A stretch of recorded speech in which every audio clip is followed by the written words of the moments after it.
Conjuring House drama has evolved once again in typical Conjuring House drama fashion, and when you think it's over, oh boy, strap yourself in because it ain't over. There has been an article that has been dropped by the Boston Globe, which outlines some new details regarding this entire situation, some accusations that have been pointed towards journalists from the Conjuring House owner Jacqueline Nunes, and also goes into a little bit more depth about her apparently going into a psychiatric hospital. But more on that in just a moment, because this video was actually brought to my attention by a YouTuber that goes by the name of Abby Best, who covered it yesterday or the day before yesterday at the time of recording. Very, very, very good YouTuber who is also covering a lot of the paranormal stuff. She's very similar to this channel, but female. That's one thing that I don't have that she does. Female genitalia. So, yeah. I highly recommend that you go and check out her YouTube channel. She's on the road to 10,000 subscribers right now. She's on almost 9.3 thousand. So, go over to her channel, give her a hand, subscribe. She's very, she's quite comedic with the way that she does things as well. I rate it. And her opinions differ to mine sometimes. So, there's a little bit of something there for you. But on to the topic at hand. The Conjuring House has been haunted by controversies, threats, resignations, and allegations from the beyond. That is the title of the Boston Globe article that dropped. And then it goes on to talk about Brian Dansereau being fired by basically John Arnold. Imagine being sacked by a ghost, by the way. How do you even, put that on your resume? I don't know about in the US, but in the UK, you have to declare, or you don't have to declare, but, normally, if you've been fired, your new employer will want to know about it. But imagine, going to a new employer, sitting down at your interview, it's all gone so well, and he's about to hand over the contract to get you to start, and he's like, oh, hang on. What about previous employment? How did that go? Well, I was fired from a previous job. Okay, well, that shouldn't be a problem, but, can you just tell me what happened? A ghost fired me. I want to see the interviewer's face if that ever happens. Anyway, the cameras and microphones throughout the 18th century cabin, known around the world as the Conjuring House, cover practically every corner of this historic and supposedly haunted New England farmhouse in Burrillville. Their purpose is to capture on video anything mysterious, be it a ghost or a thief, or maybe even a nutty owner. Anyway, so when Jacqueline Nunes, who owns the spooky attraction, made the famous by the horror movie franchise, suggested that an employee, Brian Dansereau, that was someone who was stealing money from the gift shop, Dansereau suggested she checked the tapes to find who pocketed some $3,000 in cash. By the way, there is still to this day no proof that any money was actually stolen. If it were me and I was accusing, and I was an employer, and I was accusing someone of, and blasting it publicly, that someone had stolen $3,000 in cash, that's a serious allegation. I would be backing that up with receipts. I'd be like, here was the intake for the day, here was me cashing out at the end of the day, you can see the money's not there. So, I would provide at least something to the world to back up my claims, but as of right now, nothing. Only after Dansereau pressed her to explain who she thought was stealing from the business did she finally offer a name, he said. That's when she actually said to me, "You are," Dansereau told the Globe, recounting an allegation he strongly denies. She said, "John Arnold told me that you'd been stealing and I want you to pay the money back and I want you to leave," Dansereau said. Now, of course, the only issue with that is that John Arnold has been dead for somewhat 200 years. So, yeah. Anyway, the clapboard farmhouse on Round Top Road has received plenty of attention over the years as the inspiration behind the 2013 blockbuster film The Conjuring. But these days, the reputations of the historic house and its owner have been embroiled in controversy, as former employees say they're owed money from unpaid wages and items lost in the fire that tore through a barn and property last year. Jason Hawes told the Rhode Island-based star of Sci-Fi's Ghost Hunters television show has also accused Nunes of harassing him. In an emailed statement to the Globe, which was also shared with other local media outlets, Nunes, who also owns the Boston-based real estate development firm Wonder Group LLC, said she is a medium and a channel and has been informed of other matters that are untoward from previous staff and mischievous guests. Now, this is something that I still to this day find just really strange, because I spoke to Satori Hawes, right? and Brian Dansereau, and I've spoken to a lot of people. It's all been documented on the channel, but they have always said to me that they were under the impression that when Jacqueline took over the Conjuring House back in 2022, it was the first ever time that she'd ever delved into the Conjuring world. And then all of a sudden, she's a psychic, she's a medium, she's a clairvoyant, she's this, that, and the other, and she can talk to spirits and she can be psychically attacked. So it's like, bruh, really? Anyway, it doesn't matter whether you believe in the paranormal or not, Nunes said in a statement. I and every person is entitled to experiences that bring understanding and meaning to our lives, including being informed or warned of wicked actors and actions. And then obviously there's a photo of the Conjuring House. I think this is on a wall, and then you can see there's some big names up here. We've got Kindred Spirits just popping out there. We've got Ghost Adventures, EVP Paranormal of Maine, Buxman Paranormal Society. Lots of big names signed up on this wall. I think that's Zach Baggins right there, as you can tell. Yeah, I'm just trying to see if there's any other names that really pop out. I thought that said Snow White then. I was like, damn, she's getting Disney actors involved. But no, it's not. It's Sarah White, my bad. Anyway, we move on. POV, Jacqueline Nunes looking at Jason Hawes through the, or Jason Hawes in the pickup truck through the window, be like, I need to stop making jokes. This is not a funny matter. This is actually really serious, and people are like, you know, people's lives are being affected by this, so I'm going to stop making jokes. But dating back to 1736, the colonial home is perhaps best known for its hauntings, plagued by the Perron family and the efforts by the paranormal investigators Ed and Lorraine Warren to drive those spirits away in October of 1973. Those experiments were captured in a book penned by Andrea Perron, who grew up there, and later in the horror film that has since spun the whole series of The Conjuring movies inspired by the Warrens' work. After Corey and Jennifer Heinzen, two paranormal investigators from Maine, purchased the property in 2019. They opened up the house to the public the following year. Nunes bought the place from them in 2022. Now, if you've been following the story, you know that Corey and Jen have said that they feel like the property was strong-armed from them. Make of that what you will. Spirits communicate with us here, Nunes wrote in a text message to Dansereau. Soon after he was let go in July because of the alleged theft, Arnold, she added, has told me many things since I bought the property and the business in May of 2022. I'm assuming that says fuck with me, or I will fuck with you. You are a liar, Brian. The text is included in the lawsuit Dansereau filed against Nunes in Rhode Island Superior Court in August, alleging Nunes owes him $9,000 in unpaid wages. Dansereau also alleges Nunes repeatedly defamed him and threatened him, leaving him fearing for his safety. And that's exactly why he's filing for, I think it's $21,000 in damages. So, you know, it's a $30,000 complete care package. Dansereau, 61, suffered a heart attack in 2021, and the ordeal this summer has exacerbated some of his medical conditions, he said.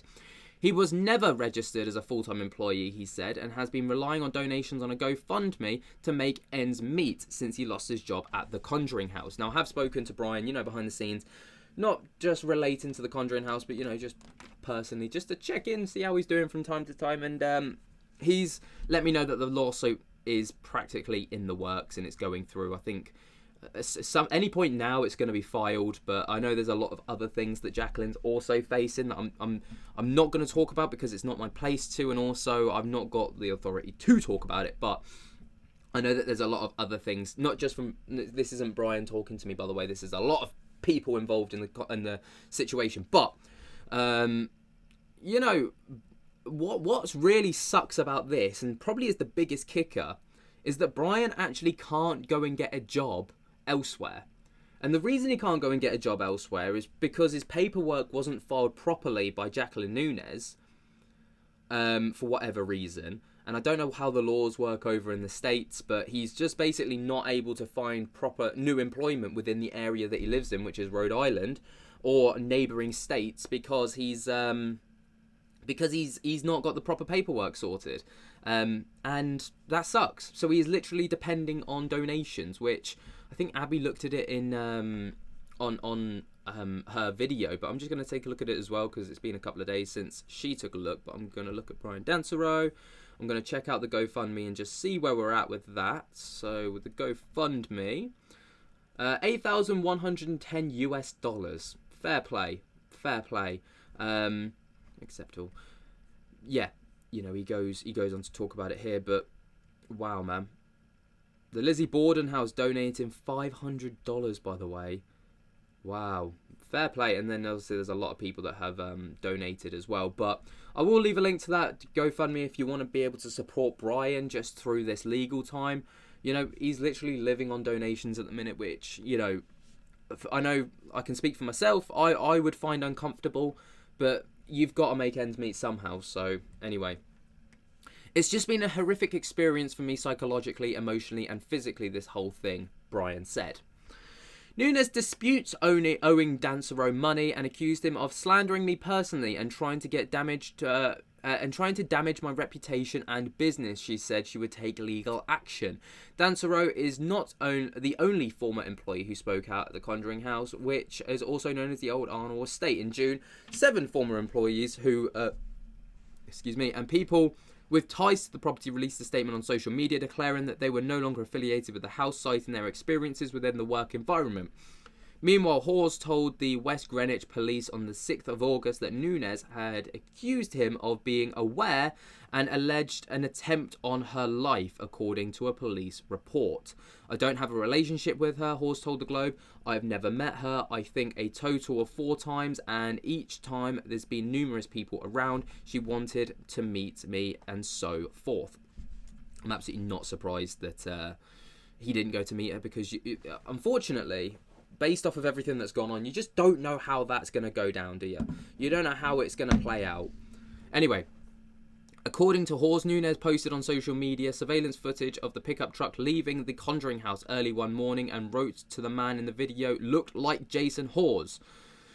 She also allegedly, in a follow-up post on Facebook, said that she ran it through a face recognition system. Right? Bear in mind, in the video, I can't pull up the video anymore. I've actually got it on previous videos, but that's a lot of... if you want to go and check it out, go and check it out. But in the video, you can't even see a face. You can't even see a beard. Obviously, Jason's got a very distinct look. The bald head, he rocks it, by the way. The trimmed-in beard. He's got a very distinct look. You'd know if it was Jason Hawes, but even Hawes told the police in the video the visit at home, which offers customers overnight stays, and then he reached out to Hawes explaining what happened. A commenter also on the post claimed that he was the person in the video, not Hawes. Still, Nunes texts Hawes alleging he knew of the assassination attempt on me, according to the text message Hawes shared with the Globe.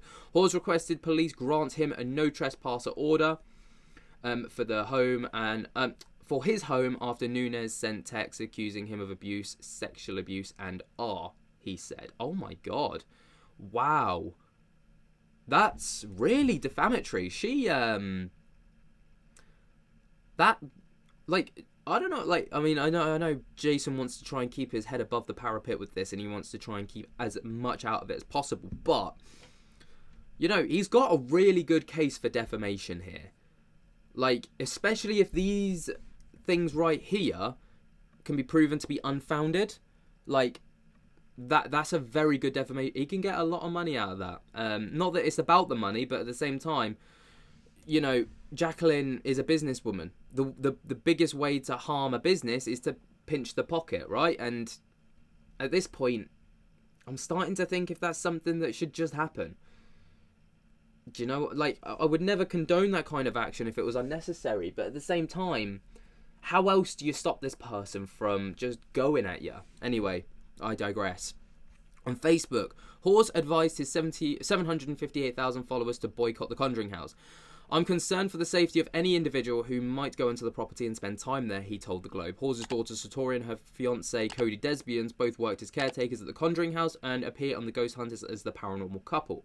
They had planned to bring their haunted museum and collection of hundreds of donated items, they said, hold some sort of energy or paranormal activity to the renovated barn and the Burrillville property.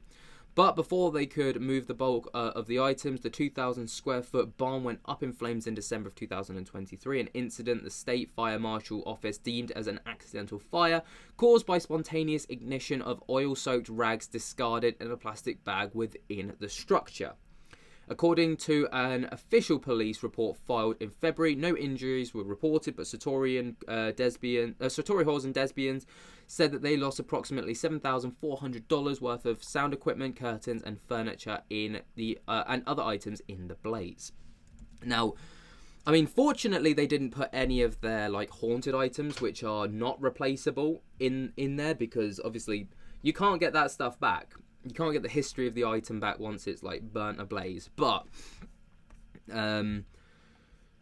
you know, this is where it gets messy, because for the barn fire, apparently, I don't know who hired who or whatever, but apparently Cody and Satori were being blamed by Nunes because apparently they hired the guy that was renovating the barn, and because it was ultimately like his stuff that went up in flames spontaneously, even though it was a complete accident, they got the blame for it. So when Nunes initially told them that she would reimburse them for their losses, Satori Source said, but so far has not, and has said that they will not be, she will not be reimbursing them because apparently it was their fault. Sounds like a bit of a cop-out to me, but that's just my opinion. When reached by the Globe, Nunes, in a text message, accused the Globe reporter of unethical and illegal behaviour and accused him of working for the mayor of Boston. Proceed at your peril, she wrote. So not only should she like accuse him of stuff, but she also threatened him, because to me, proceed at your peril reads as a threat. If someone sent me proceed at your peril, I'll be like, well, you're threatening me. Like that, this black and white. Which it's just anyone that like tries to get involved in the situation, it seems, is just vilified by Jacqueline Nunes, and it's like no one can be on her good side, you know, no one. Anyway, Nunes told the Providence Journal that she was twice committed to a psychiatric ward, including as recently as September. She claimed that the matter was orchestrated by former employees in an attempt to take control of the house. Obviously, Jason Hawes did make a video on this recently, and I made a video on that, going over it. If you want to check that out, it's previously on the channel. But kind of saying that he doesn't actually, he wants nothing to do with the house. I don't think he'd even touch that house with a 10-foot barge pole. And I can't say I blame him. If I was in a position, not that I am, I wish I had the kind of money that was needed to buy the house. But even if I did, I wouldn't want it. I wouldn't touch it. It'd be just such a waste of money, because it's not gonna reap any reward for me. Anyway, Nunes could not immediately be reached for comments. Satori Hawes and Nunes sometimes claimed the spirits were telling her things in her head about the employees' untrue statements that scared them. She stopped working at the home earlier this year. I must speak to Satori and just see if she can give a bit more context about that, because I'd be interested to know what was being said about people that kind of got them so shook up. Like, you've got to be in a pretty spooked position to want to quit your job. Do you know what I mean? Like, you don't just quit a job for nothing, so there must have been something spooky going on.